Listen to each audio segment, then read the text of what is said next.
G'day, listeners. You are listening to the Natives Res About podcast. I'm your host, Michael, and today I have ANA National Governor Matthew Grant joining me to discuss the Eureka Rebellion and some of the Goldfields race riots as well.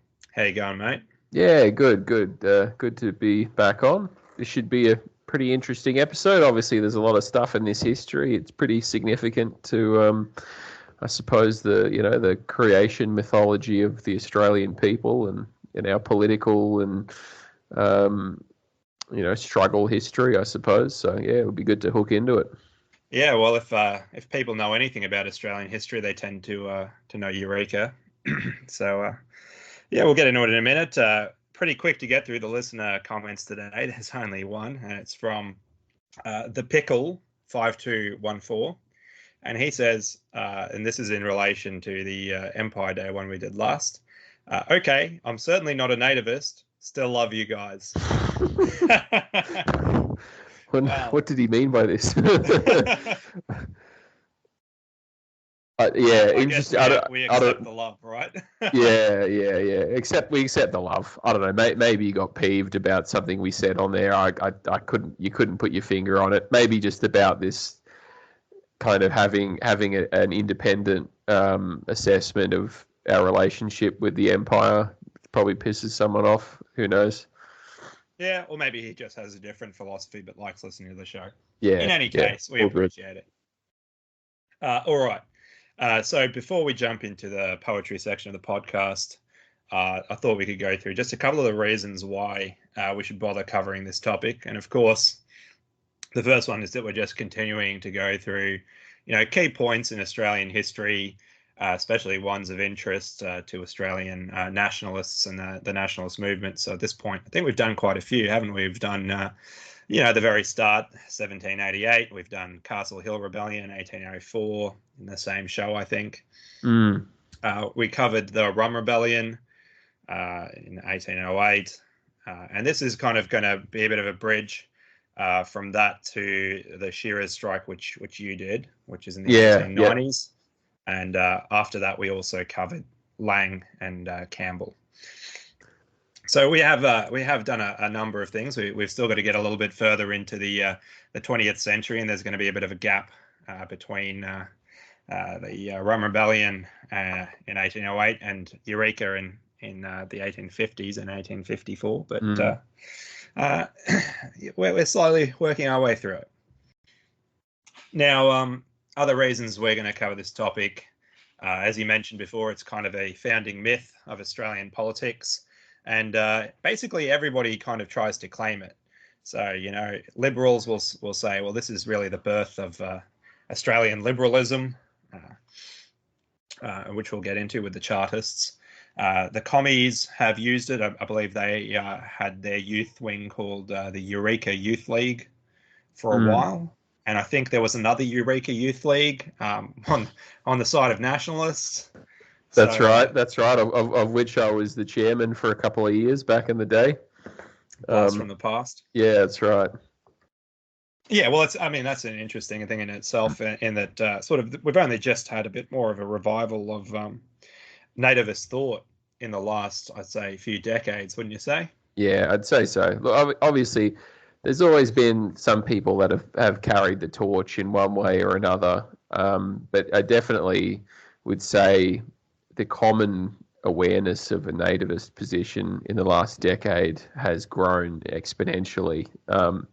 People know what that means now. When I first got involved with everything many years ago, if you ever used the word nativist, no one knew what that meant, or they thought you were talking about Aboriginals. And now nativism is a known thing, and people even dislike nativism, knowing what it is accurately, or at least somewhat accurately. So, yeah, there's been a great growth in that kind of brand of politics in recent years. Yeah, I think it's important to make that point, because often it's easy for people to feel demoralized and say, nothing ever progresses. It's all just a hamster wheel. And nationalism is just running in the hamster wheel while everything gets worse. But we should take the wins that we do have.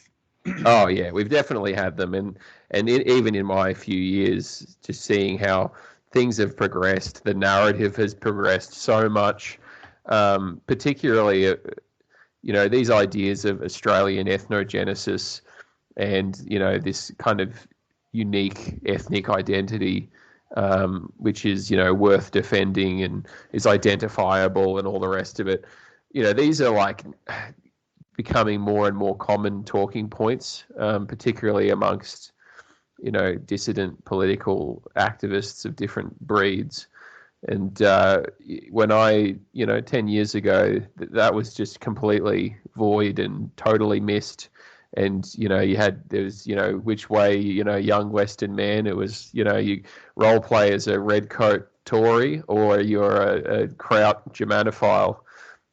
There was no middle road for an Australian first, nativist perspective. So it's come a long way. And if you're new to things, it's easy to get frustrated and annoyed at the pace of things. But even in the last 10 years, I've seen enormous moves, both, in ideological development, plus actual practical organization skills of people that have been around in the movement. Gotten a lot better at managing people and challenges and risk management and all that kind of stuff.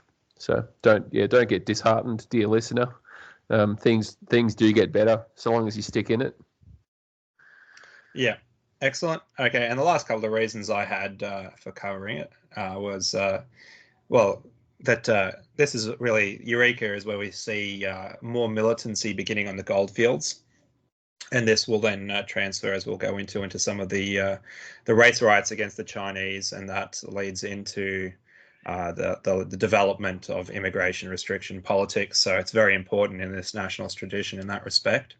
And of course, the name digger given to the miners, in my understanding, was also taken up by those ex-miners who made their way into the Australian military and served in different conflicts.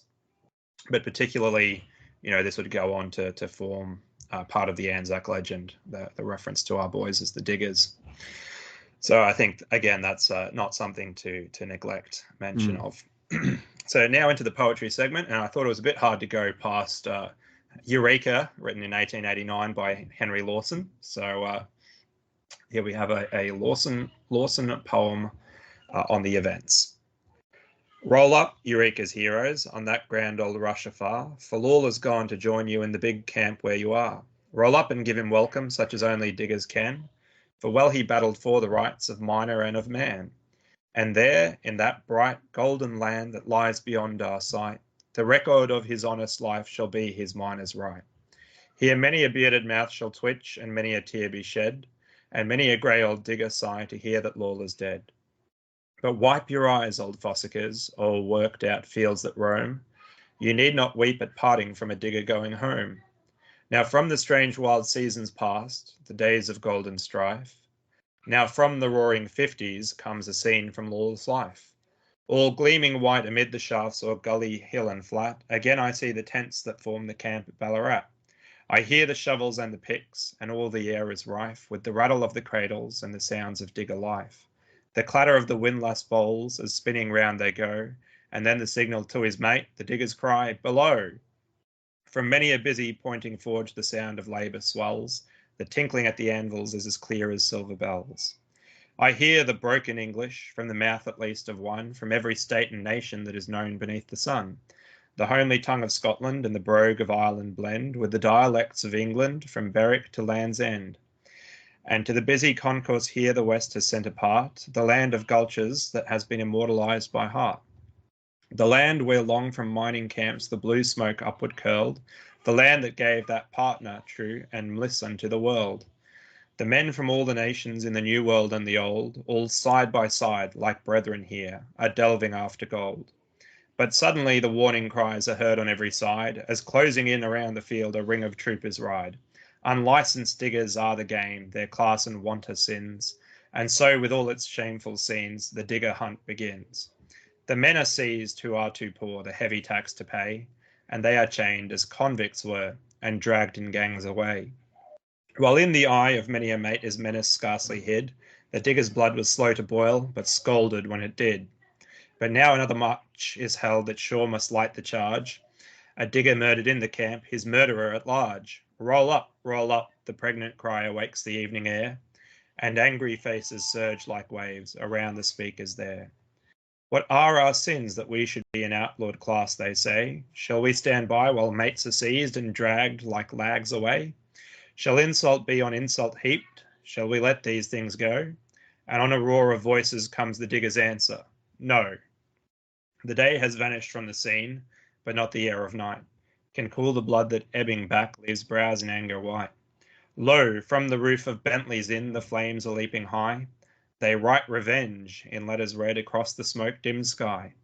Now the oppressed will drink no more humiliation's cup. Call out the troops, read martial law, the digger's blood is up.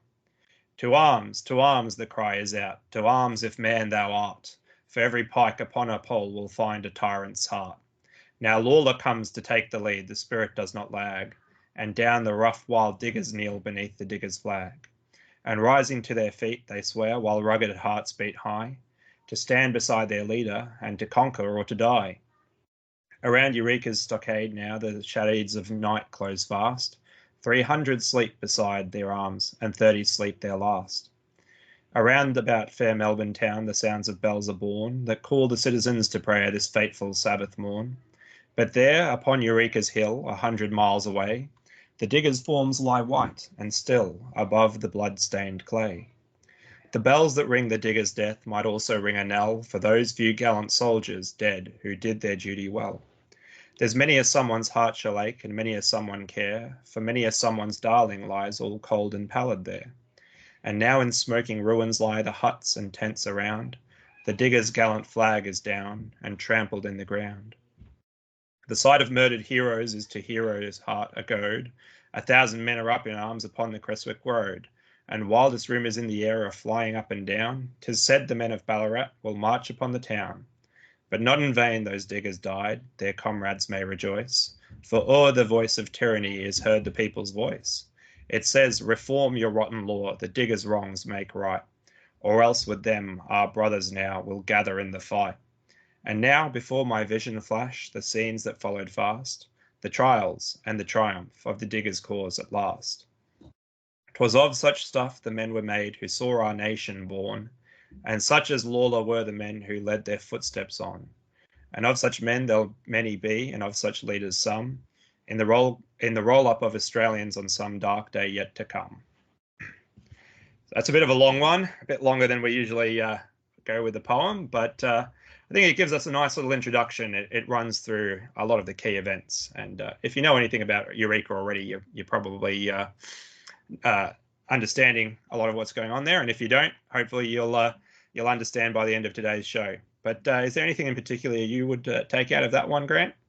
Yeah, I quite enjoy some of the, there's some ethnogenesis vibes in the third section, where it says, I hear the broken English from mouth of at least one from every state and nation that's known beneath the sun, the homely tongue of Scotland and the brogue of Ireland blend, the dialects of England from Berwick to Land's End, from all the nations in the new and the old, all side by side like brethren here, are delving after gold. I think it's quite an interesting verse in that it's kind of speaking to that mythology of the, Ballarat in its time when this mining expedition was being undertaken was a completely frontier, isolated district, in the hardship of the tents and the sluices and panning and mining. Obviously, all these men of European stock, different nationalities and ethnic groups, had begun to become friends, brethren, comrades, and shared in the good and the bad, and under the Southern Cross and the Song of the Magpie, and there's this kind of this period in time and place where these people are becoming naturalized as Australians, and something like Percy Stevenson might say, that these different races had become one, and beginning to become one, and showing the first signs of becoming Australians, I suppose. And this is obviously why Eureka is very significant to us. Eureka kind of represents that initial, one of those first moments where, in the conditions of the bush and under the oppression of, these mining tax license, troopers, the conditions were right to create a more unified nationhood. And obviously, Henry Lawson identifies that later on, where he's saying, these are the stuff of the men which saw our nation born. They're really looking at this event as definitely a part of our foundation myth, I suppose, for what is the unique Australian people. And this isn't the end of the road, but it's definitely one of those first moments that really strike you as a distinctly Australian sentimentality and Australian first perspective, I suppose. Yeah, absolutely agree. And I think an interesting point to make, though, lest we anger the Anglophile too much, is that even after he says, he hears the broken English from the mouth of at least one from every state and nation, he goes on to say the homely tongue of Scotland and the brogue of Ireland blend with the dialects of England in particular. So yeah, still, obviously the British-born were making up the greatest proportion, or not the British-born, but the English-born. as we'll go through, as we'll go through the statistics, actually a lot. People overestimate how much the gold rush actually altered the composition of the Australian population. Like it definitely was significant, and it gave a boost to building up the colony in terms of both the population and the wealth that was produced. But the core ethnogenesis had sort of already occurred, and I'll get into that a little bit with some quotes from Russell Ward's great book, The Australian Legend. But look, I was just going to add to that as well. I mean, a lot of the people in the gold rush were already in Australia, and part of the rationale behind the mining tax was to create an incentive for people to remain on farms, because a lot of the squatters were complaining that that they couldn't retain workers on their farms and stations because they were just dropping everything to go chasing gold.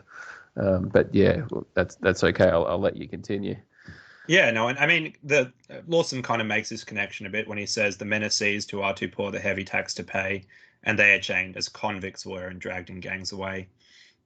And one of the important things with the convicts is that they were a kind of source of free labor for the squatters as they were building up these massive stations and the massive amount of wealth that was still locked up. And one of the diggers' demands, as we'll see, is for the land to be unlocked. But we're already kind of jumping ahead, so I think I'll jump next into this quote I wanted to do from Ward, just so we get a feel for what his take is, Russell Ward, from The Australian Legend. What his take was on the genesis of the character of the typical Australian. And it's important there that typical is not the same thing as average, because what he means by typical Australian is that sort of image of the, Crocodile Dundee sort of character from the bush, which is not necessarily always the average Australian, of course. But on the typical Australian, he says, by the time of coming to, after the emancipation, and you've got convicts heading out in the bush and native born in the bush, he says, their characteristics were a comradely independence based on group solidarity and relative economic plenty, a rough and ready capacity for stringy bark and green hide improvisation, a light-hearted intolerance of respectable or conventional manners, a reckless improvidence, and a conviction that the working bushman was the true Australian, whose privilege it was to despise new chums and city folk. We have seen that this ethos sprang mainly from convict working-class Irish and native-born Australian sources, but that these streams coalesced beyond the Great Divide, where remoteness and the peculiar geographical, economic and social conditions transmuted them into something new, which yet included them all. So that's his take on what the Australian character was before the gold rush, and then we'll see that the gold rush adds an important characteristic to the typical Australian by the time we get to the end of it. But just a little bit from the next chapter, I just wanted to go through the tables of the increase of the population. So he's talking about mainland Eastern Australia, so New South Wales and Victoria. So in 1841 in New South Wales, you had a population of 116,988.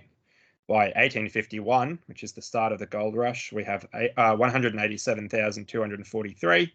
And by 1861, 380,919.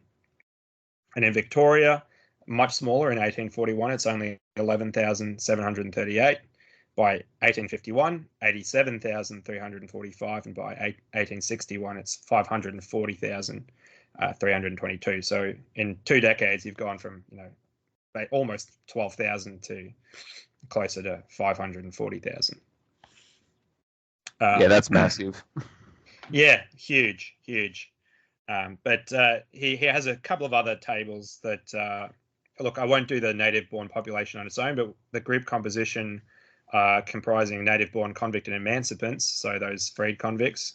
So in 1841, it's 73,367. So that's the native-born as opposed to the whole population of 116,988.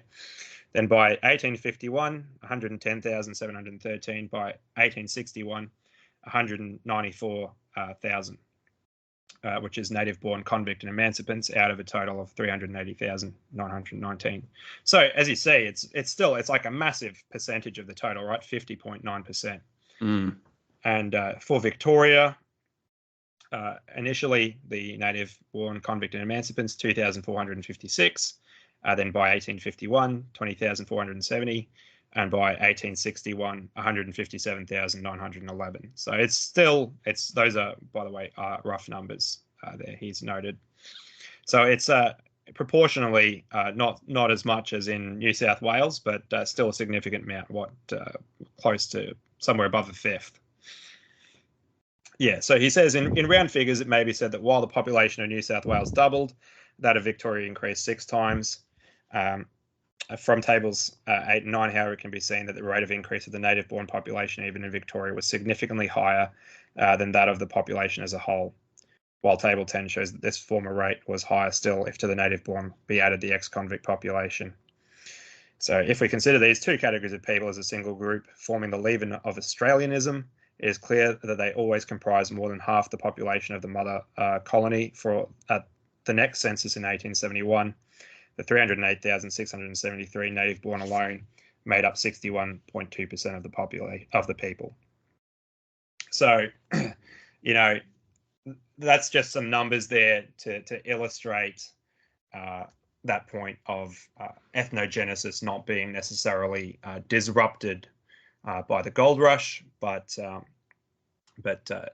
gold rush was able to kind of assimilate into something that was already there.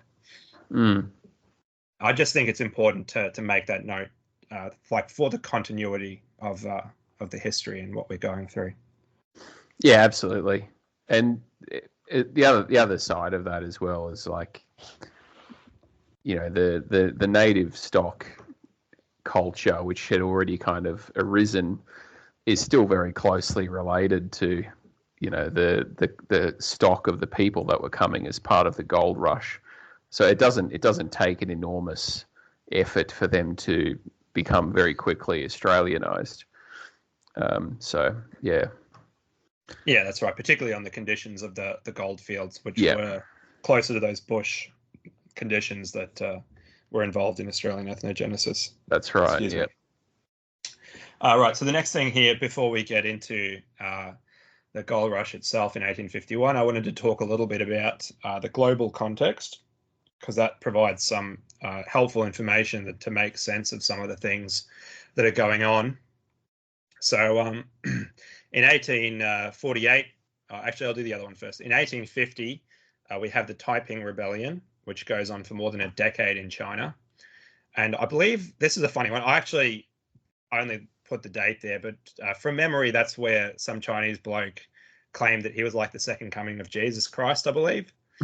And then like it was some weird theology, and this massive rebellion, and like 30 million Chinese died across the whole thing. But in short, it resulted in absolute chaos in China, which is one of the reasons that you have a lot of Chinese seeking to emigrate and look for better opportunities abroad at the time. So it was a similar story because they were also flooding to California around the same time in the United States.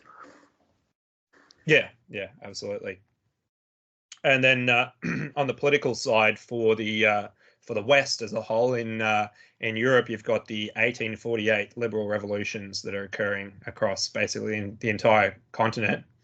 And that also included an 1848 rebellion in Ireland against the occupation by the British Empire. So the Irish were rising up again.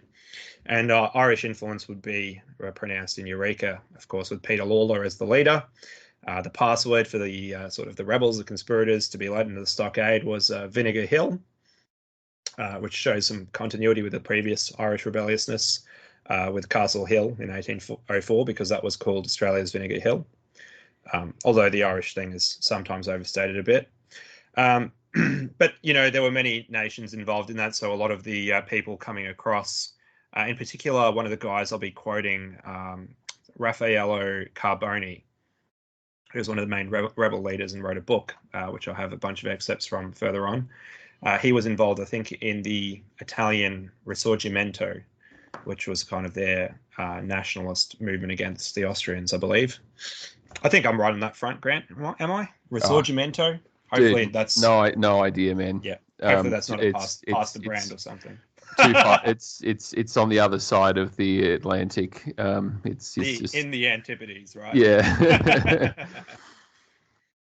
Yeah. And of course, Americans were coming across, as you mentioned, the California gold rush occurred earlier, and a lot of those miners would come across and bring their sort of Republican influence and the slogan of no taxation without representation, drawn from the American revolutionaries. So again, some continuity that I'm drawing there to the Rum Rebellion, where that American-style liberalism, rebelliousness was also something of a factor.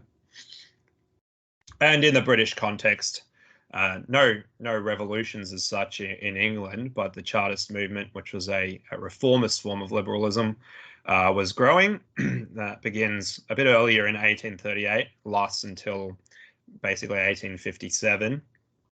And that movement was expressed in a document called the People's Charter. And I'll just read from the key demands here. So the key demands of the People's Charter, which would be important, that most of them would be taken up by the miners, but a vote for every man aged 21 years and above, of sound mind and not undergoing punishment for a crime. The secret ballot to protect the elector in the exercise of his vote. No property qualification for members of Parliament to allow the constituencies to return the man of their choice.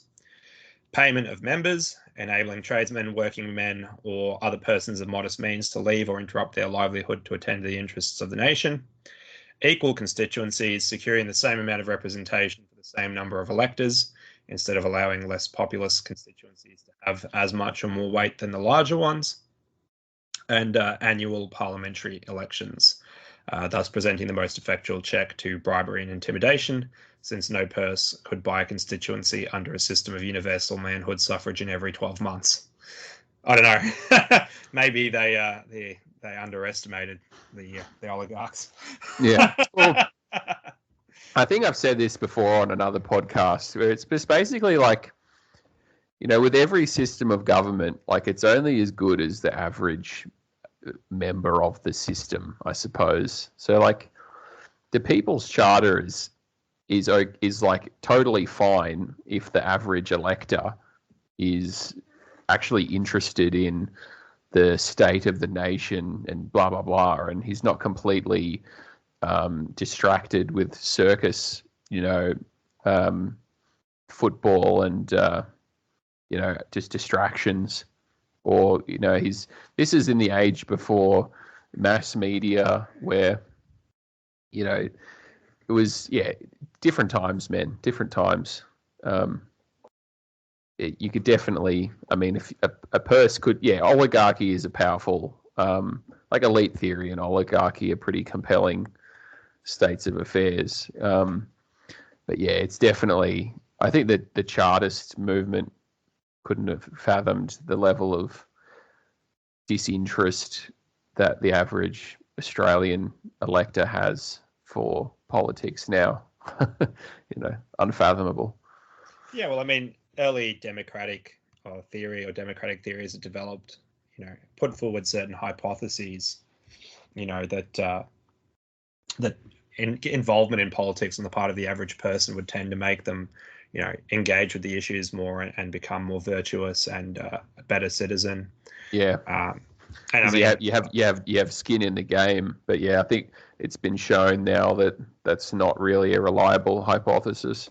Yeah, that's right. I think it's pretty clearly been falsified. So just in terms of like empirical study of political science, democracy isn't really that defensible as it was originally formulated. Like if you want to include these democratic elements in your politics, you have to really rework the theory and limit the franchise and all sorts of things like that, because empirically engagement in politics tends to make people more vicious, and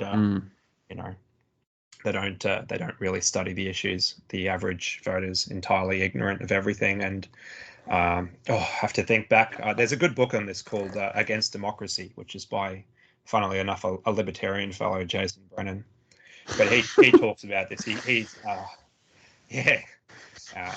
I was actually before you said that, I was actually just about to mention some of the early discussions in the late 19th century about expanding the franchise in Australia. There was a lot of contention about preventing propertied interests from keeping a stranglehold over Parliament, because basically you had these land barons that held all the land, and they had the greatest say in terms of the political process and legislation. And if they act in their own interests, they will retain all of their land, and to the detriment of the nation, I suppose. So it's kind of like this. It's like this ultimate balancing act between, how do you restrict the franchise to such an extent that it's only attracting people who are competent and interested in politics, whilst at the same time not restricting it to the extent you have a kind of runaway land baron oligarchy, which just abuses its privileges. So yeah, and this is, if you get the balance wrong, then you end up getting a Bolshevik revolution of some kind, or you get your French Revolution or whatever. It's an interesting question, I suppose. It's a topic that goes all the way back to ancient Greece and all the thinkers of that time, including Plato and Aristotle, and they're talking about the need for creating the mean constitution, not mean as in nasty, but like in the middle, right? The virtue of the mean, Aristotle's doctrine, and synthesis politics. Yeah, that's right. You need to have the right mix of aristocracy, populism or democracy, and monarchy as well. So I think Australia's been pretty good on that, really. Yeah, constitutional model, but agree. Yeah, could use perhaps a bit of a touch up at this point. Yeah. Well, like once again, it's like, I don't believe any changing of the system of government is actually going to win anything, because it's downstream from a cultural, religious decline in the nation. So it's like you can give the best system of government in the world to people in sub-Saharan Africa, and they still won't build in Australia. It's like the quality of the people, like the members of that system, the nation, need to be in a good sort. And then you could almost give a great people a really bad system of government, and they'll actually still do better. So, like a cultural, they'll make it work.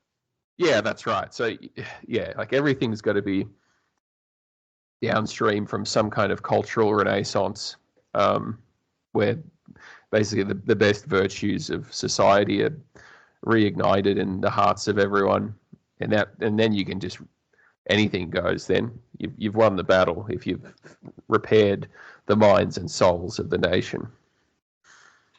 Yeah. All right. Well, perhaps we'll get back to the history, because we went into a little bit of contemporary stuff there. But last little bit of context before we get into the gold rush and Eureka is that we also have the anti-transportation movement, which perhaps we'll discuss in detail another time. But that also helped to develop a bit more of that consciousness of a native Australian nationalism against purely British interests, because we start to get the formulation of Australian interests in terms of, well, we don't want to just be a dumping ground for England's convicts and criminals, but we're now building a society that's going to transcend just a penal settlement, which of course, that goes back all the way to the conflicts between the Rum Corps and the governors and so on, and the free settlers. But that continues to develop through the 1820s, 30s, 40s, and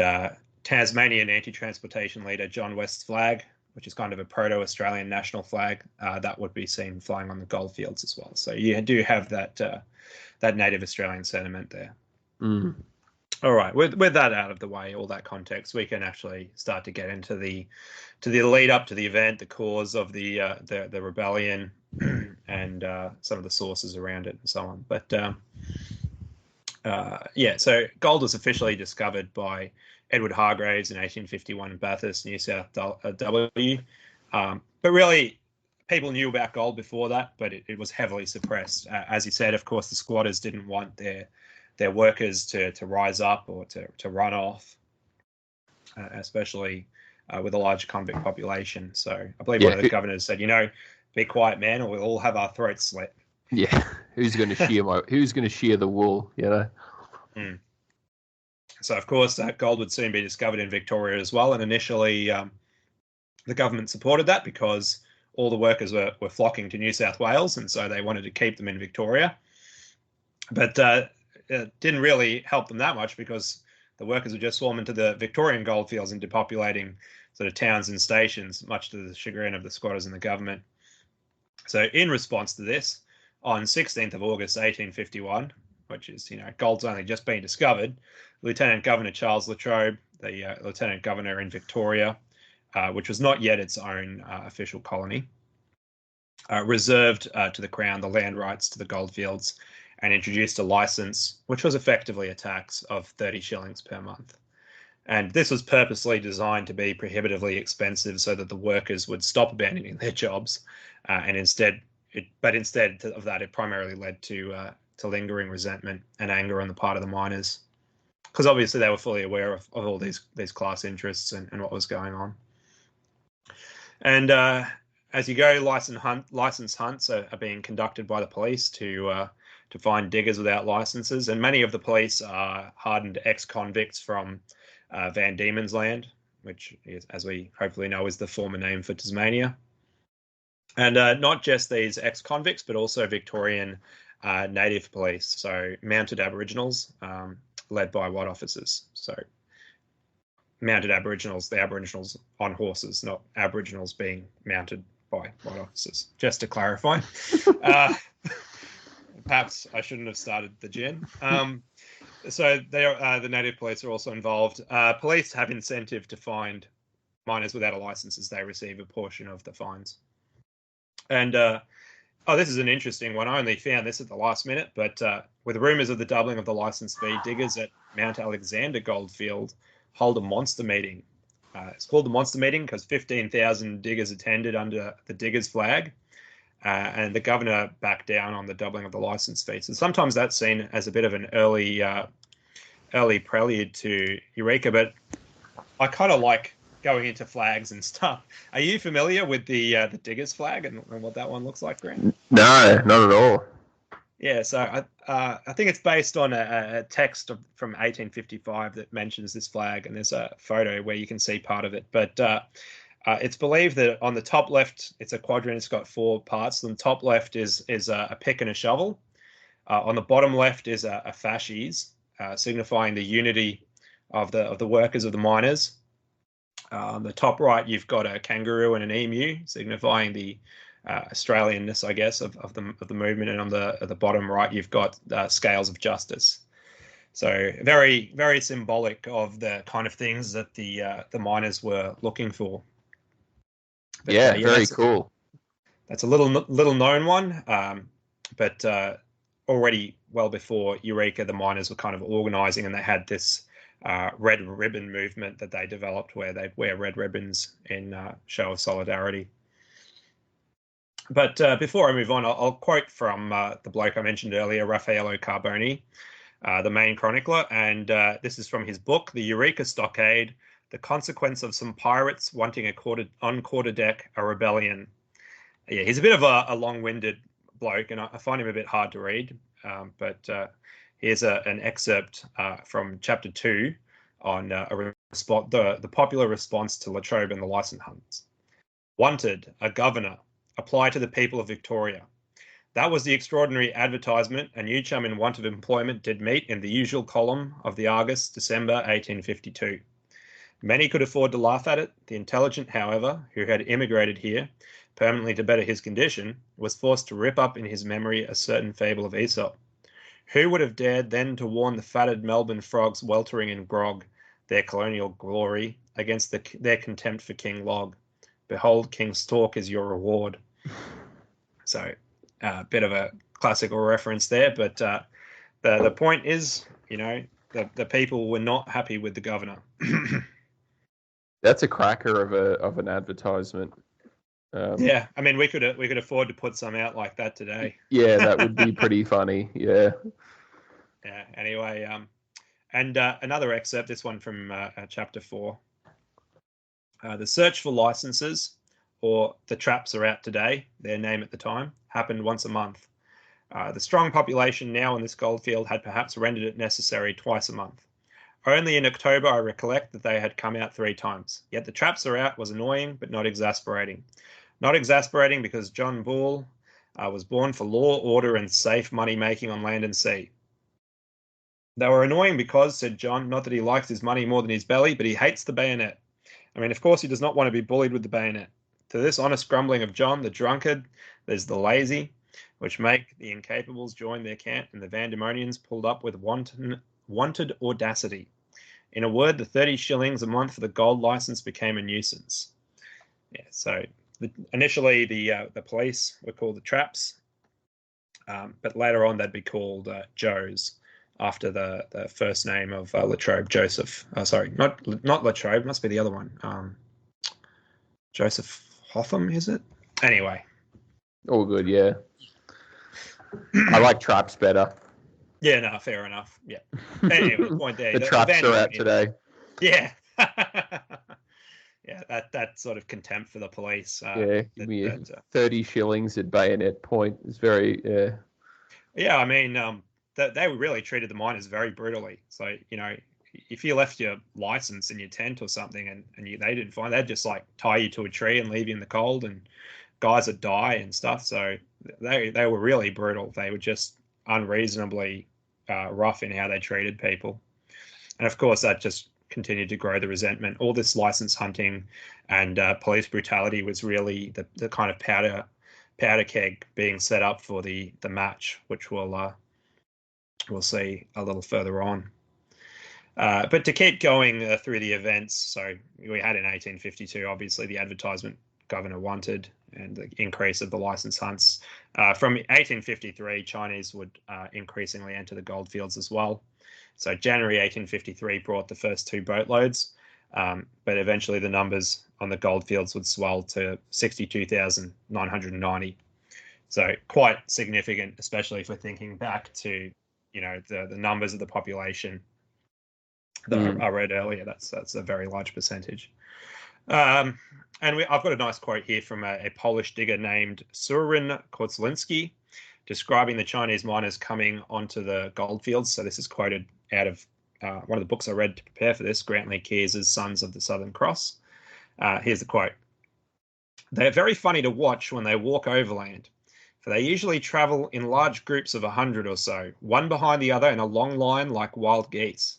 They don't walk normally, but take short steps and appear to be running very slowly. Each one carries a long pole over his shoulder with baskets of victuals hanging at both ends. So, yeah, have that in your mind. A long string of Chinamen kind of doing that funny little half walk, half jog with baskets balanced on their backs, no doubt with the hats on and everything. Mm. They were, very different, and especially they're traveling in these big groups as opposed to more the individualism or the small group of mates that you'd have with the European diggers, and that would become one of the gripes between the European diggers and the Chinese, is the Chinese would be working in these huge groups and clearing out all the gold in a very systematic fashion.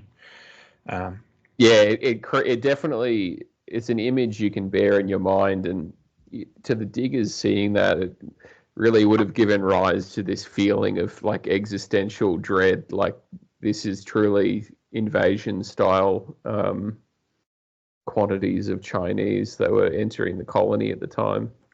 Yeah, well, in a group like a little army. Yeah. So going on with the time, August 1st, 1853, the Anti-Gold License Association, so one of the earlier associations that we have, kind of between the 1851 monster meeting that I mentioned and the creation of the Ballarat Reform League that we'll have. The Anti-Gold License Association sends a group of 3 with a petition for an audience with Governor Latrobe. And this goes rather poorly, and I'll just get some of the key points out of Kears's book. But the 3-man delegation's granted an audience with Latrobe, and it starts well. Dr. Jones, who had signed the petition as chairman of the Anti-Gold License Society, starts reading the miners' grievances. And he reaches this point where he says the impost of 30 shillings a month is more than the diggers can pay, that in consequence of armed men, many of whom are bad characters, being employed as police, there's much ill feeling against the government, that some of the commissioners appointed to administer the law of the Goldfields have on various occasions chained diggers to trees, so all these things that I mentioned before. And but Jones is pointing this out to the governor, and the governor's just like totally zoning out, doesn't really care. But then he gets to this point saying that will His Excellency direct that the license fee be reduced to 10 shillings a month, open land for diggers to farm small allotments, and reduce the penalty for non-possession of a license from £5 to £1. And Latrobe just flat out, tells him, "You asked me to do the impossible. The license fee must remain because that is the law." And Jones shoots back, "Then, sir, give the diggers representation." So the meeting basically goes downhill from this point. But kind of interesting to note, it's not just about the licenses, but also that request for the small farm allotments, because the land, as the diggers would say, is locked up. It was all taken up by the squatters, the land barons. Mm. Yeah, Governor Latrobe, a regular Charles I with his, I am the law, taxes mindset. Yeah, unreal. Yeah. So that's one of the earlier petitions that's sent, and that just goes poorly and doesn't really address the miners' complaints at all. So we're still heading on this trajectory of the powder keg growing. But in going on to the next year, in March 1854, Victoria's new Legislative Council approves the state constitution, and self-government of the colony is achieved. So breaking off from New South Wales as its own colony. And we also have Latrobe's successor as Governor Sir Charles Hotham take up the position of governor on the 22nd of June, 1854. So Latrobe is Latrobe basically got totally stressed out and burnt out by his job as well, because he was under a lot of pressure from the vested interests of the squatters and having to answer to the Colonial Office, as to why the colony is in such chaos, and he's trying to keep everything together and get taxes to manage the situation. And it's just a balancing act that he didn't achieve. But Hotham, I think, was even basically stricter than Latrobe. He was a military man from the Empire. He wasn't going to take any trouble. Anything you want to add at this point, or we'll keep going and get into No. It's funny. You just see you can see what's going to go down here. If you didn't, spoiler alert. what happens in the Eureka stockade. But yeah, go on. Yeah. So July 4th, I put this in here. It's on American Independence Day, and that's kind of an interesting point because the Americans had already had the Chinese appear on their Goldfields, and some of the earlier antagonism against the Chinese from the European side came from the Americans on these key dates like Independence Day. We have this bloke, William Denevan, urges miners in Bendigo to drive out the Chinese, but basically he was totally suppressed and ridiculed in the press.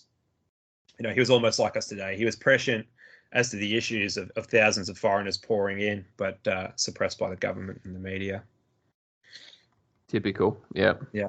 And next thing I've got, so still in July, on the 12th, the Eureka Hotel opens its doors. It's a grand building among all the canvas tents of the Ballarat Goldfields, and it's going to play a key role in the lead up to the Eureka stockade due to the alleged actions of its owner, James Francis Bentley.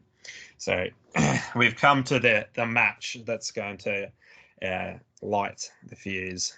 But before we get to that, one quote from Carboni. This is from his chapter 12.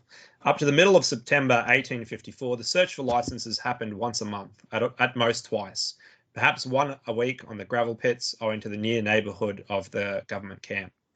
Now license hunting became the order of the day, twice a week on every line, and the more the diggers felt annoyed at it, the more our camp officials persisted in goading us to render our yoke palatable by habit.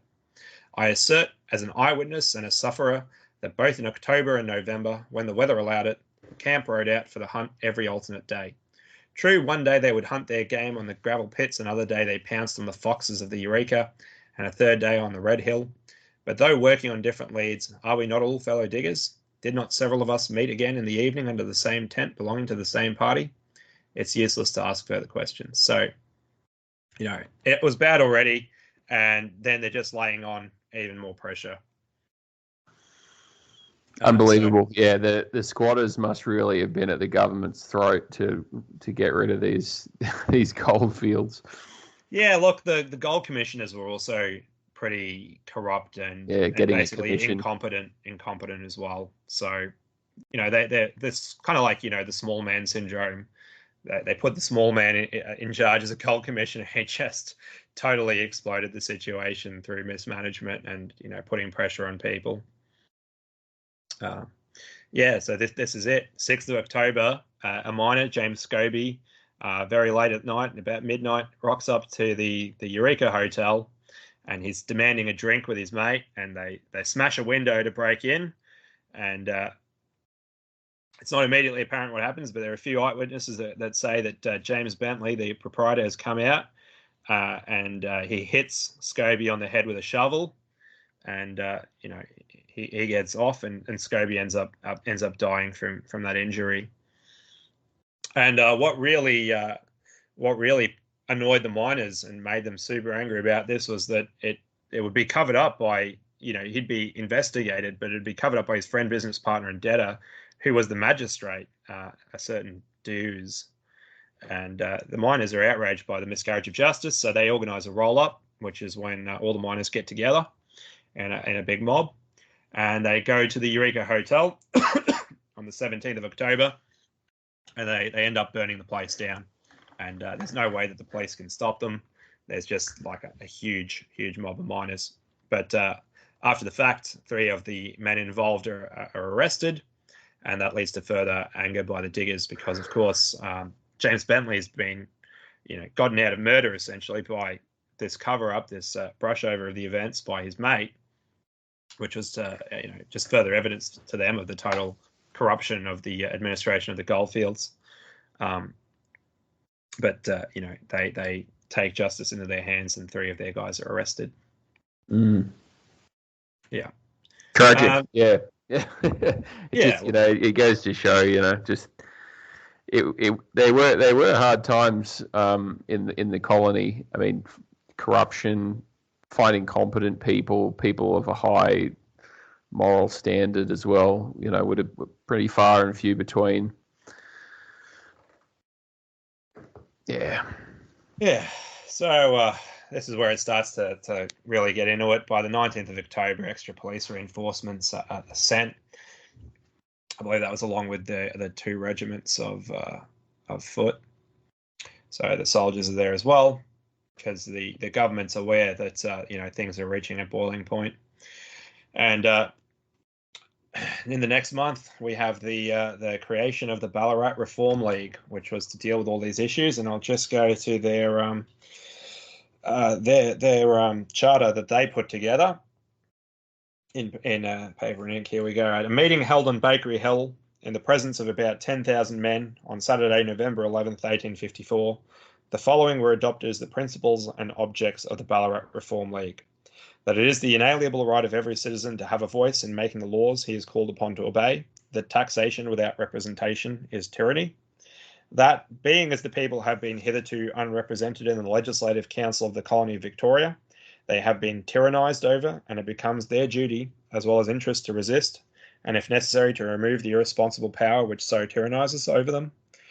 That this colony has hitherto been governed by paid officials upon the false assumption that law is greater than justice because, forsooth, it was made by them and their friends, and admirably suits their selfish ends and narrow-minded views. It is the object of the League to place the power in the hands of the responsible representatives of the people to frame wholesome laws and carry on an honest government. Political changes contemplated by the Reform League, a full and fair representation, manhood suffrage, no property qualification of members for the Legislative Council, payment of members, short duration of Parliament.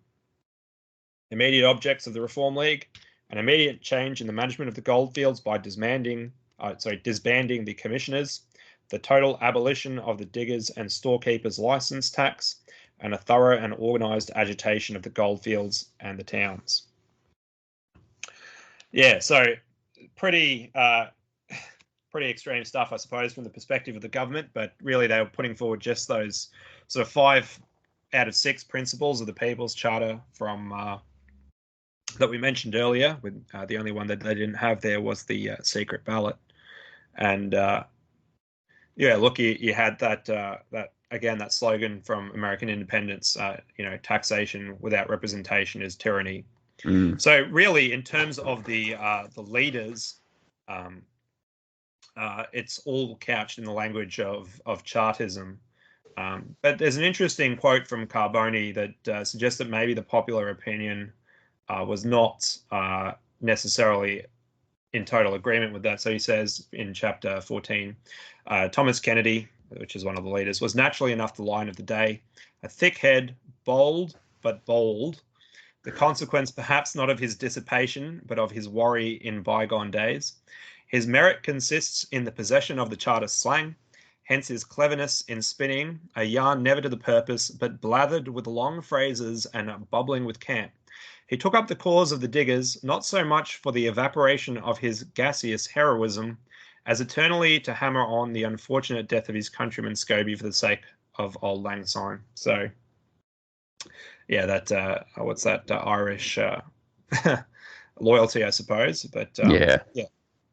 They're talking Chartism, but that's kind of just what's in the air. That the diggers are really kind of annoyed by the tax and the treatment that they're receiving by the police. Yeah, that's right. I mean, like it makes sense. I mean, by this time in history, it is baked into the mind of British people, this taxation principle. I mean, it wasn't entirely an American invention. I mean, a lot of it really talks to the Petition of Right, which, in the British system of government says Parliament levies taxes and not the Crown. So this idea that, you have representatives in Parliament which are able to have a say in the levying of taxes, but here these diggers had no representation, and here they were getting smashed with license taxes. So obviously Chartism was just like a spiritual yeast that had been sprayed around the entire common culture, I suppose, at the time. So yeah, it's quite interesting how it flows through. But you can see already kind of how it would be interpreted from both, say, a liberal angle as the birth of Australian democracy, with these demands being put down by obviously the most sort of educated and sort of charismatic, I suppose, figures in the leaders. So with their learning, I suppose that they were bound to put something down like this. But yeah, the Liberals will point to the charter that they created, which is drawn from Chartism. But the commies can come in here and say, well, what it's really all about is the worker being oppressed by the squatters and the government, and they're doing the capitalist's interest, and it's all just class warfare. So, and obviously there is an element to that. Yeah, that's also true. It's simultaneously true. Yeah. Yeah. So it is, sort of a multifaceted event, which is why it can be pulled in so many different directions. We'll get into, I guess, the nationalist takeaway a little bit further on. So that's the creation of the Ballarat Reform League and their charter on the 11th of November. William Denevan, mentioned before as an agitator against the Chinese, becomes the Bendigo delegate for the Reform League. So even though it's starting in Ballarat, it is spreading to the other goldfields. And that's an important point to make, is that the goldfields aren't these just monolithic stationary things. I mean, miners would be moving from one to the other, depending on their feel for the luck, or a new field would open there and they hear about it and they think, I can get there in time to have the pickings of the easiest alluvial gold and so on. So there is a big circulation of the population around these different fields. So all these ideas are spreading around. So by the 30th of November 1854, the diggers, led by Peter Lawler, now swear allegiance to the Southern Cross. So the flag's being created, that famous Eureka flag, and they start constructing a stockade. So there already have been at that point some sort of minor clashes between the soldiers who've come out to onto the goldfields, and the miners would throw rocks and stuff at them, and the soldiers would pop off a few shots, and diggers would disappear down their holes. So there was already a bit going on there. Yeah, the Ballarat Viet Cong. Yeah. That's it. But really, with the construction of the stockade, I have characterized it as a disorganized, over-idealistic, and naive action. Is that heresy, Grant? Have I? No, I think you're right. I think you're right. I mean, look, if you were gonna reference Sun Tzu and the Art of War, they really should have played a smarter game. If they were going to wage war against the crown, there was 1,000,001 different things they should have done, instead of just doing the based thing, which is just to build a stockade in the face of an already small detachment of the military occupying the town. Like, it's just not strategically a wise play. I would agree with your assessment. Yeah. Despite whether or not they're right or wrong, it's like there's strategically blunder. Yeah, and it's almost comical in some of the points, but just it's worth mentioning here, I guess, the point that will be raised that it's many will say, well, this was a multi-ethnic event, a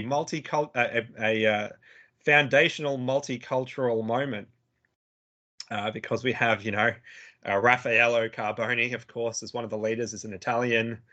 Peter Lawler, an Irishman. You'd have plenty of English diggers. The first guy who'd be put on trial afterwards, and we'll get into that, of course, in a minute. The aftermath was an African-American bloke. You might have his name there. I can't remember it.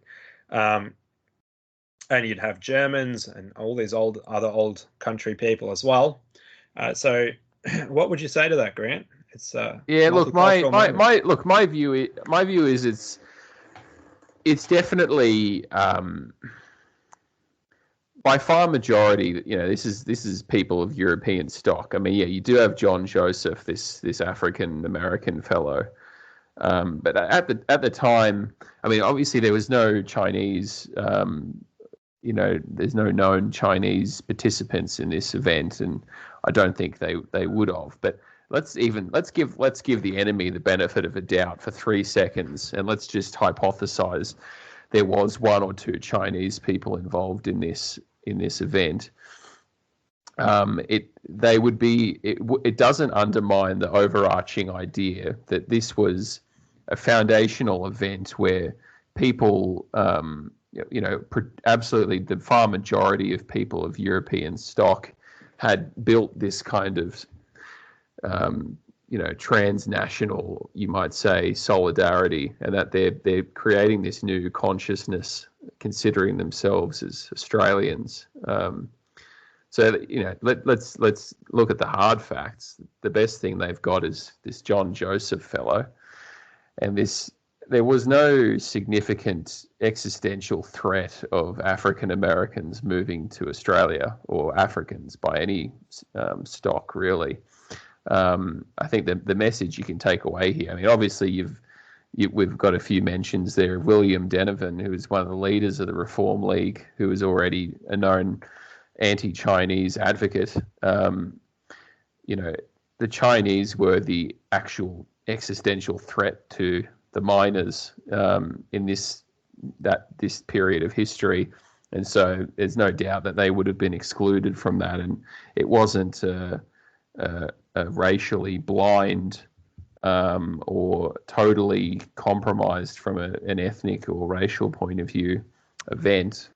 I just think that if admitting one black African to the cause is not really adverse to a nationalist perspective, or what merely was here was a very infant, early era sentimentality about protecting their rights, and also this creation of this new nationality, I suppose, this Australian nation, which is of European stock by vast majority. I don't think they would have considered, or this African fellow would ever have been considered an Australian just by virtue of being at Eureka.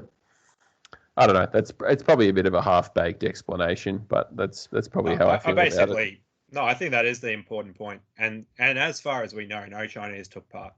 And why would they even want to take part? Because this is clearly like a European-driven phenomenon, right? Like it's coming in from the 1848 revolutions, as we said, like the Irish gripes with the British, which is like a British Isles thing, right?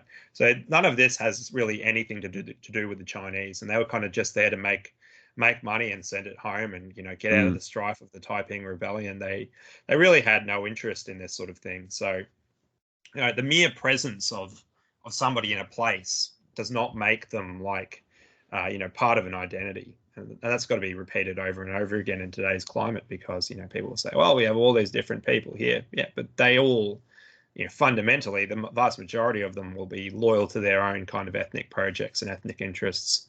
And you're not really going to have an ethnogenesis of, let's say even today, like a mix of Chinese and Indians and Australians, and have some sort of like continuity with the Australian identity. It's just totally absurd. It'll be a new identity. It's possible there will be an ethnogenesis of these alien races, but it won't be an Australian one. The other response you have to this as a broad point is that, in fact, it's put into words in an article called Australia at the Crossroads, which was written in 1929, and he says, the White Australia policy has its birth in the heroic actions of a few working men of the same breed as those names who are recorded for an eternity in connection with the Eureka stockade. To all these men, death was to be preferred over degradation, tyranny, and dishonour, and although many of them paid the supreme sacrifice, they won a heritage for those who were to come after them. So there's this kind of idea that this was the first of many populist, we talk about the race riots that came after this at Buckland River and at Clunes and at Laming Flat in Young. And in all these events, there was a variation or an exact copy of the Eureka flag flown. So, this event struck at the heart of this kind of creating this popular movement of diggers and miners, and obviously it went on to be the flag of the shearers as well, and the Great Shearers Strike, which again was another anti-Chinese labor movement. So there's a synergy here, Eureka as being this kind of starting point for, the people to consolidate themselves into organized groups to resist their interests being, smashed by the squatters or by the Chinese influx. So that's, the second thread of what you would say to the Marxists who love to mention that John Joseph was at this event. Yeah, great. All right, may as well go through the last couple of moments of the event, because I think after all the lead up to it and all the taxation and all these events and the murder of Scobie and this and that, it's kind of almost a bit of an anticlimax, the actual event itself. So, before anything even begins, you've got sort of disputes among the leadership of the miners. So Lawler's the one in charge, but then they needed somebody to kind of drill the troops, and some of the guys just lazing around and not really, as I said, it was very disorganized and naive what they were doing. And you had this German bloke who insisted that he should be in charge because he alleged that he had military experience, but he was really just puffing himself up. He ended up having a big sulk when he was turned down in favor, I believe, of one of the Americans, because they formed this detachment. I think they called themselves the Independent California Rangers, and kind of flashy Yanks, but they wouldn't be there actually when things went down. They were out. They were going to try and intercept reinforcements or something, which was a total blunder on the part of the rebels. But anyway, so this German had a sulk, and when things went down, he was like the first guy to run out as well. So classic. Talk's a big talk, but you've always got to be a bit discerning. Never trust a crowd. Yeah, that's right. We've defended the Europeanness of the event. Now we can start bagging out the doing the intra-European rivalries. But even beyond that, before there's the attack as well, some of the miners already see where things are going to fall, and they start sneaking out and leaving before the situation escalates. And one of the things that is said, sometimes said to be one of the blunders made by the leaders, which would be Lawler and the other Irish involved, was that they used this password of Vinegar Hill. And then some of the miners started to think, well, this is just another, Irish grudge match, and we don't really want to be part of this because that's not what we're interested in. So there was all these different influences, and they weren't even particularly coherent or unified into a unified concept at the time either.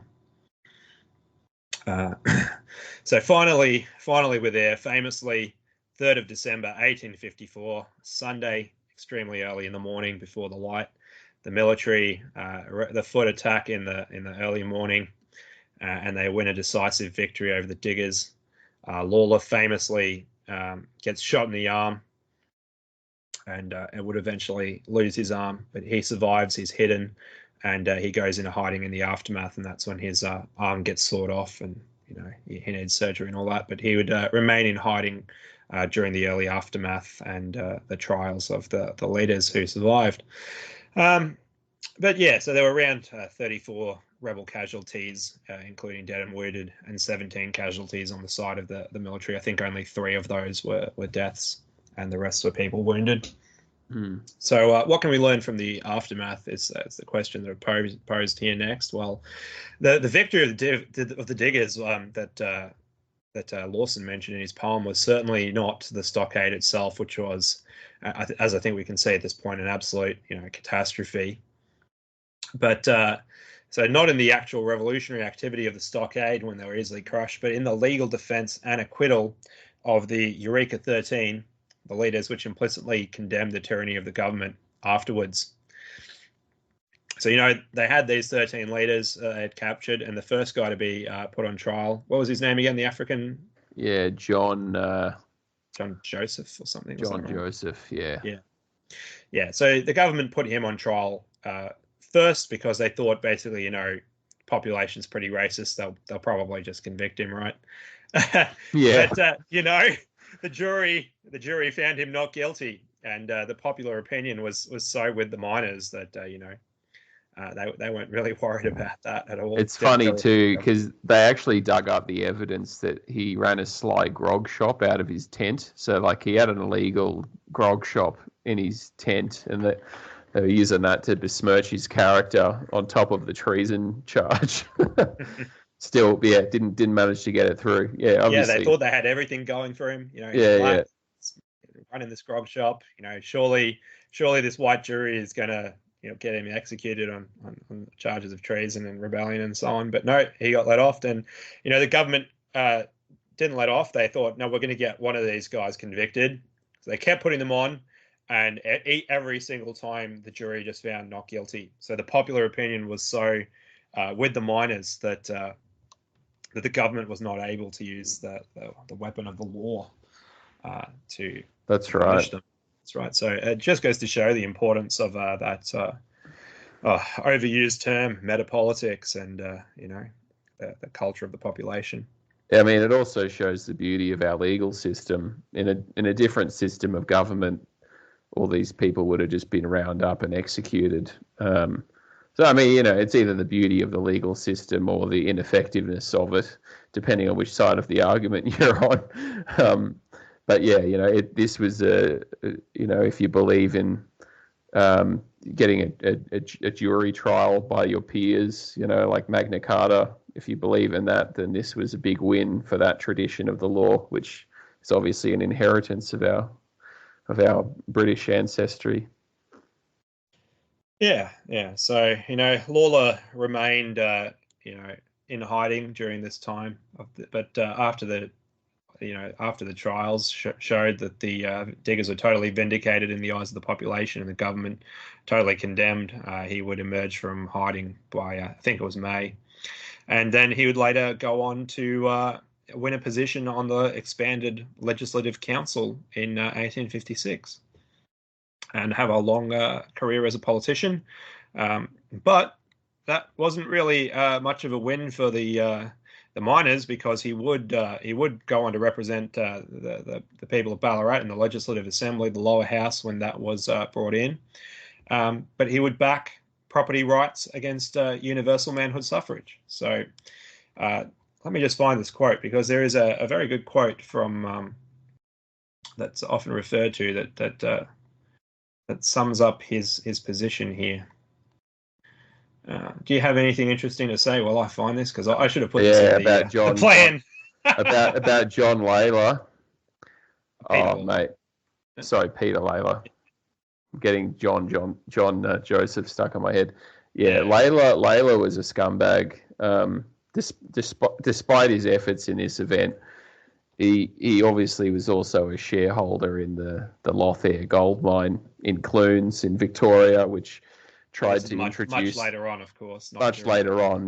So he's kind of like a Wentworth figure, isn't he? Yeah, he is. Radical in his youth, but then goes on to support.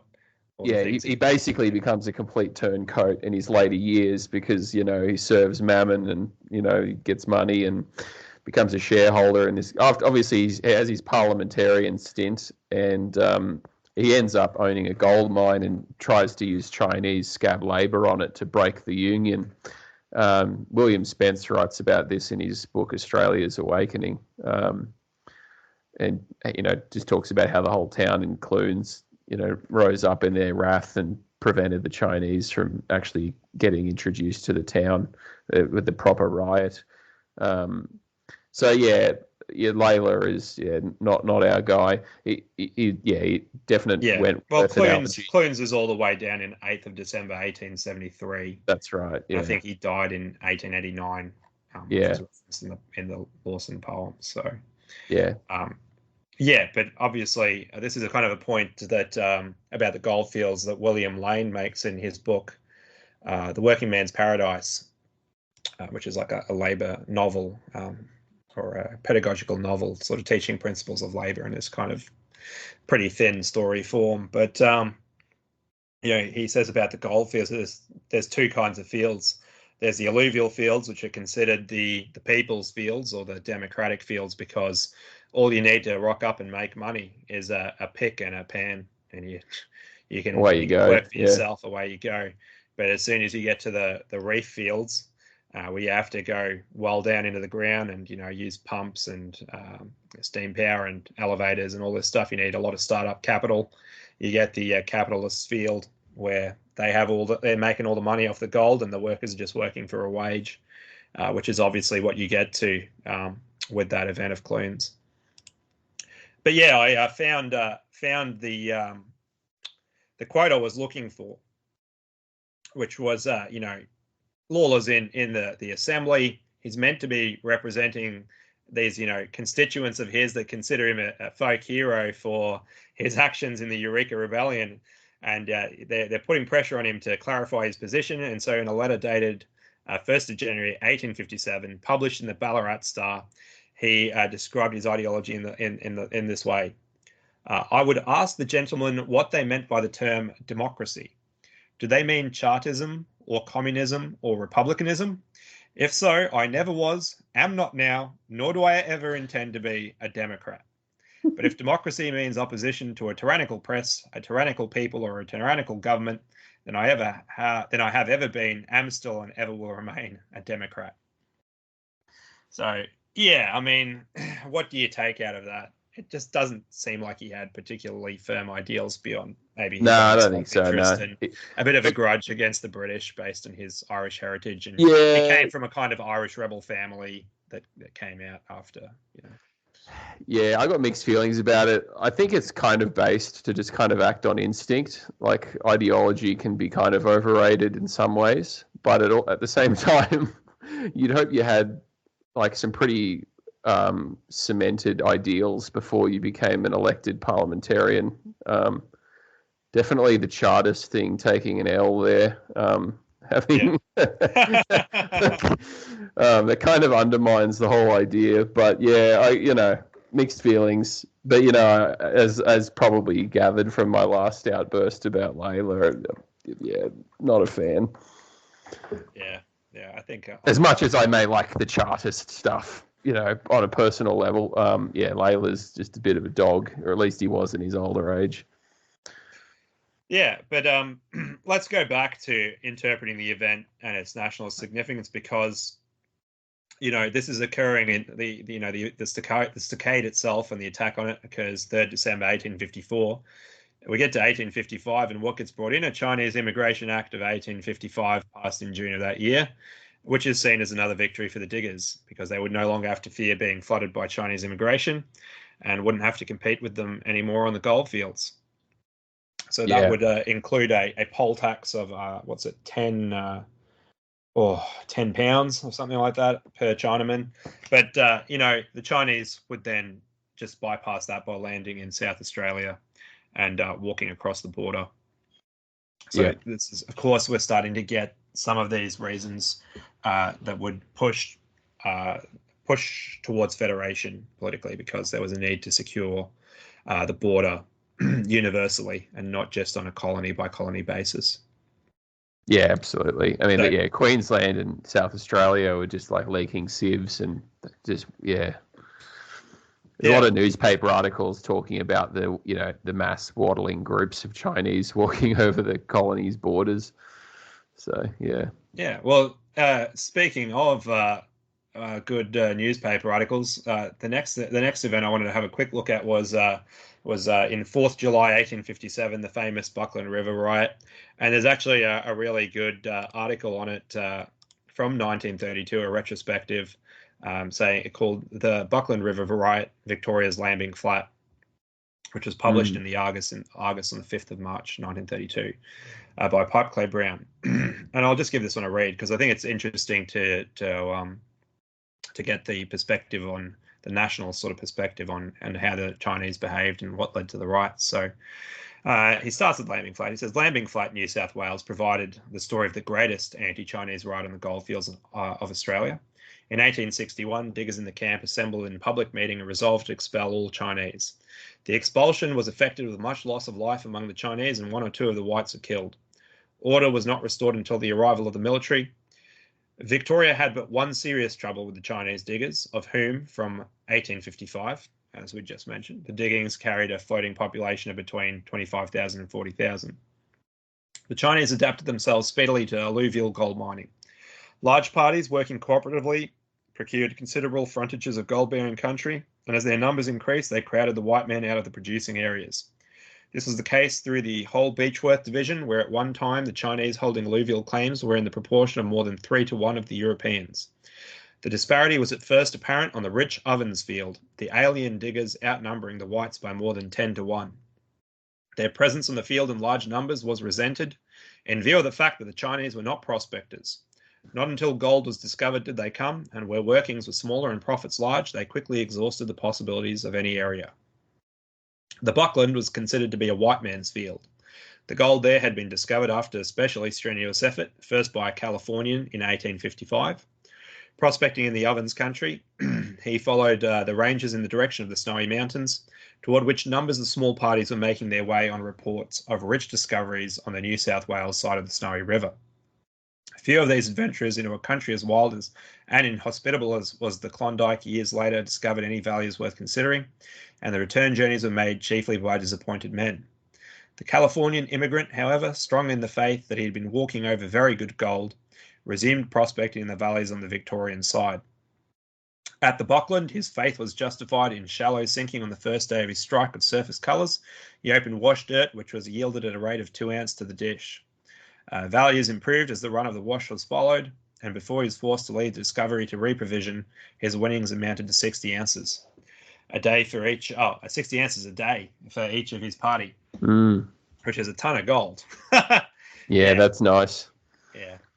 The disclosure of the richness of the Buckland Creek would have been delayed but for one of his mates, whose tongue was loosened by the free liquor provided by the storekeepers of those days. Common story, which gave the show away. A rush from all the camps in the division set up immediately, and within 6 months there were 6,000 diggers on the ground, to which a thin stream of Chinese began to trickle.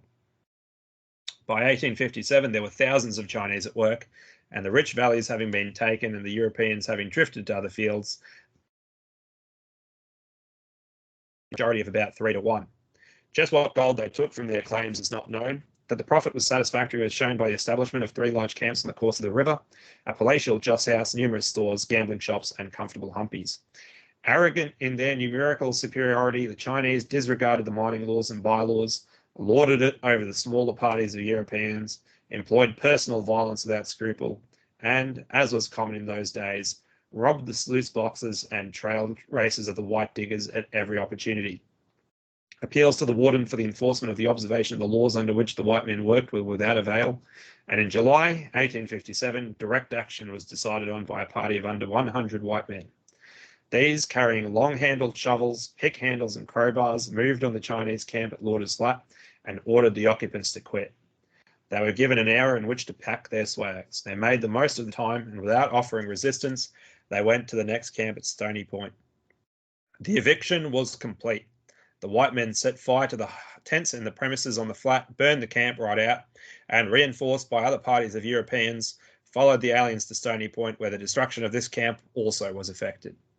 At the main camp, lower down the river, the head centre of their operations on the field, a stand was made by the Chinese with a show of passive resistance, but the diggers had warmed up to the work in hand, and their charge was determined. In a few moments, they were in the midst of the horde of frightened foreigners, swinging their shovels and bars vigorously. Panic ensued.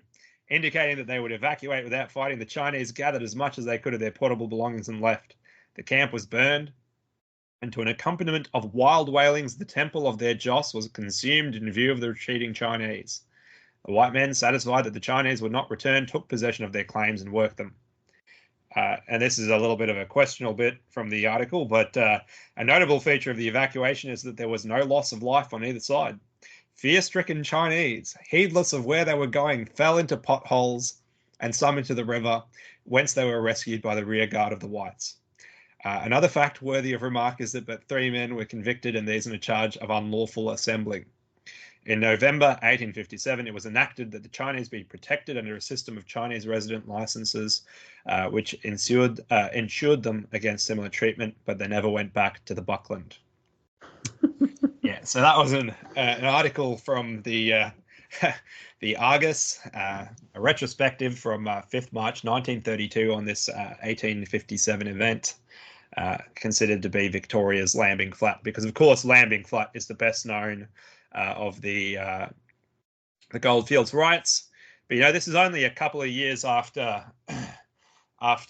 Eureka stockade in 1854. So I suppose if the communists are to be believed, something happened in those 3 years to turn the loving, multiculturalist miners of 1854 into these rabid, aggressive racists by 1857. Wonder what happened. Yeah, well, I think they were a little tired of them already by 1854, but MSG withdrawal. Yeah, especially as they say when they were outnumbered 3-1, sometimes 10-1. Yeah, which is a little inspiring for us today, because you'll have people come out and say, oh, these things like remigration and mass deportations. Well, these things are totally impossible. It's all baked into the cake today. Multiculturalism is here to stay. It's impossible. You can never move this many people or that many people. It's all nonsense, because going back to our history, we evacuated them out of those areas where we didn't want them. Yeah, I mean, and look, even on a much greater scale, I mean, you just look at the Pacific Islander Labourers Act, and there was an entire department of repatriation in the Commonwealth government for decades after Federation. Its sole job was deportation of, aliens. Yeah, and so we say, bring it back. Yeah, exactly. Yeah. I mean, the great Frank Yancey was, he was the minister for repatriation back in the day. I mean, that's didn't actually know that one. Yeah, there you go. So yeah, it's a glorious history. The department needs to be brought back. Yeah, I just love that last paragraph of this. They never went back to the Buckland. Well, that's the last sentence, but I like the sort of the picture, the imagery. Fear-stricken Chinese, heedless of where they were going, fell into potholes and some into the river. Yeah, panicked. Yeah. And the good faith white rioters rescuing them from not being able to swim as well. That is a quintessentially Australian moment there. Yeah. All right. So we're coming towards the end now, because look, there's only a couple of last things to mention. On the 1st March of 1859, again, another residence tax placed on the Chinese by Premier John O'Shannessy. I believe that's another Victorian one. So, yeah, the continuation of this this attempt to deal with the issue of large Chinese migration, as it said, by the end of the 1850s, 1 in 10 Victorians was Chinese. So they made up a very large proportion of the population.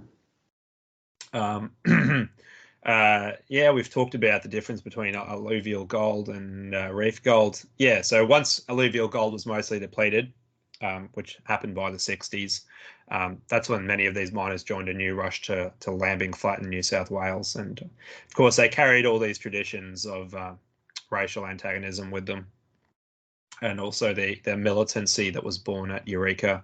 So that militancy, even though it didn't work out so well at Eureka, it worked a whole lot better at Buckland River and Lambing Flat. So 1861, they formed a Miners Protective League. One of these roll-ups, these leagues that the miners had. It's kind of a proto-union movement. You could almost say. That's right. Yeah. I mean, that's the other thing to take away from this. It's what would we say? It's sort of the womb of Australian racial trade unionism, I suppose. Yeah, absolutely. Yeah, white labourism. That's right. Some of the best documentation of all these events was done by what later became the Australian Workers' Union, and these events are inseparable from the birth of Australian unionism, which at the same time was inseparable from this idea of a white Australia and a nationalism. Yeah, I mean, the key point that I wanted to take away as well, like we started with Russell Ward, and how he talked about how the ethnogenesis had already occurred, and you already had all these familiar traits of your typical Australian, rugged bushman, sort of egalitarian, able to quickly improvise and work things out in rough conditions. But what he says at the end of his chapter on the gold rush is that what the gold rush really added to the Australian legend, to the typical Australian, this image, is that he's now a racist and well aware of the danger of Asian immigration. So Russell Ward himself, of course, I think was a communist, wasn't he? Yeah, he's. I don't know. Like to call him a communist is probably not accurate to what people would say, what they think of when they say communist. It's like Percy Stevenson was a communist. Yeah, I mean Ward. He doesn't when reading his book. I mean, he doesn't really approve of all this racial element. He thinks that kind of detracts from the typical Australian. But the class conflict stuff. Yeah, he wants to play that up much more. But from my point of view, I think it enhances the typical Australian. Yeah, that's right. I mean, we need to defend our own interests. But look, I'll just quickly finish off the lambing flat stuff. I do have their demands, so much less about the democracy. But theirs was repeal of the excise duty on gold. So the familiar complaints about taxation of gold, adequate police protection, opening up of public land to small farmers. So again, the anti-squatter, anti-land baron appeal on the part of the workers, which would continue. Promulgation of the word of God throughout the mining districts based. Tariff protection for native industry. So we're already getting protectionism in as well. Representation of mining interests based on population. And last of all, drive the moon-faced barbarians away.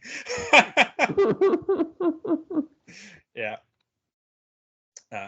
Eloquent. Yeah. No further comment. Enough said. Yeah. So and of course, the premier of the time, Charles Cooper, leaning on his political instincts, went and met with the miners, and he, sympathised with them in a very political way about the Chinese. And he said, "Well, my hands are tied by the interests of the Legislative Council and the British Empire's treaties with China," which was all true, of course, but the miners were rioting; they weren't willing to back down, and so eventually the government had to legislate immigration restriction as well in New South Wales, which is seen as another great win for the miners.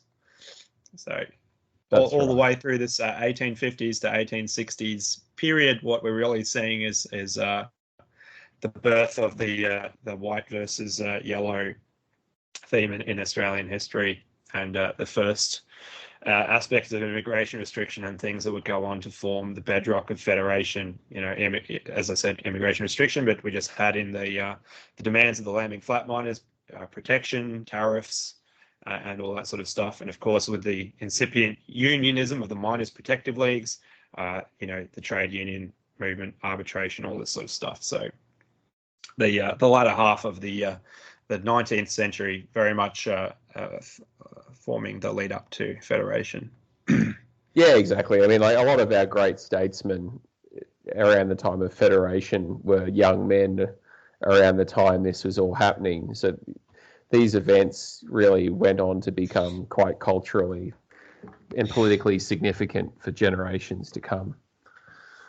Yeah. All right. The very last thing before I sign off, before we leave our listeners, was the ANA connection that I found, or the Victorian Natives Association at the time. And this bloke who I'm about to mention was, I believe, a little bit controversial on social media for us the other day. People were attacking the ANA and calling it, what did they say?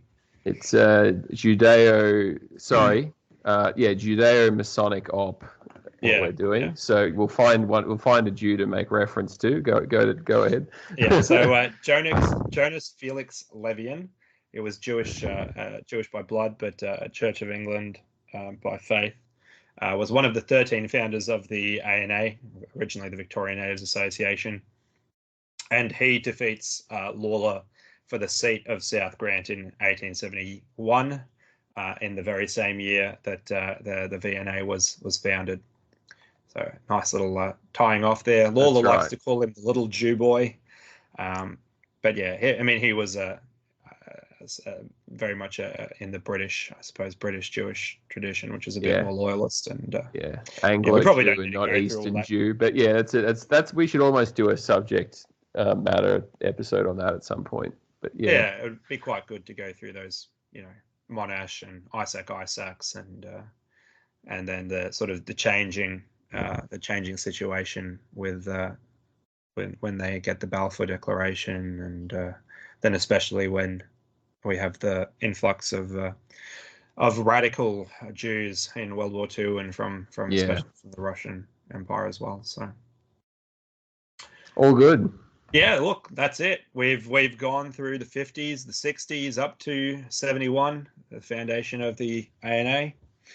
And I don't think there's anything more to be said. We've talked about Ward's typical Australian becoming aware of the question of race. So is there anything else you'd like to say before we finish, Grant? No, I think we've covered it. And, listener, if you've made it through all of that, congratulations. You have the attention span of a future statesman. So well done. Yeah. So as always, let us know in the comments what topics you'd like to hear about from us. Or if there's a particular topic relating to Australia, the ANA, that you would like us to do a show on. But as always, I'd encourage all our supporters in the audience to make sure you like, subscribe, and share our content far and wide. We'd love to share our show with as many good Aussies as possible. Lastly, if you want to reach out, you can find us at ausnatives.org. That's AUSNATIVES.org. Signing off.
The rest like sketched in a dusty